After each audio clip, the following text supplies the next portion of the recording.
নমস্কার বন্ধুরা, আজকে বানাচ্ছি বাঁধাকপির দম। এটা বানানোর জন্য আমি প্রথমে আলুগুলোকে লাল করে ভেজে নিচ্ছি। আলুগুলো লাল করে ভাজা হয়ে গেছে, এবার এগুলোকে তুলে নেব।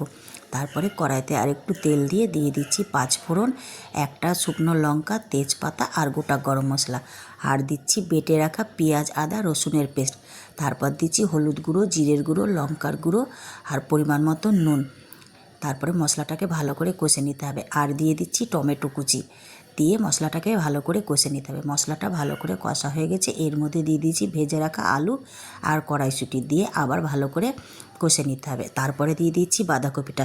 বাঁধাকপি দেওয়ার সময় দেখানো হয়নি, কারণ ক্যামেরাটা অফ হয়ে গেছিলো। তারপরে এটাকে ভালো করে আবার কষে নিতে হবে, আর একটু সামান্য জল দিয়ে বাঁধাকপি আলুটা সিদ্ধের জন্য ঢেকে দিতে হবে। তারপরে জলটা শুকিয়ে গেলে এর মধ্যে দিয়ে দিচ্ছি চিনি। তারপরে ভালো করে নাড়াচাড়া করে নামানোর সময় দিচ্ছি ঘি, গরম মশলা। এইভাবে একবার রান্না করে দেখুন, খুব সুন্দর হয়।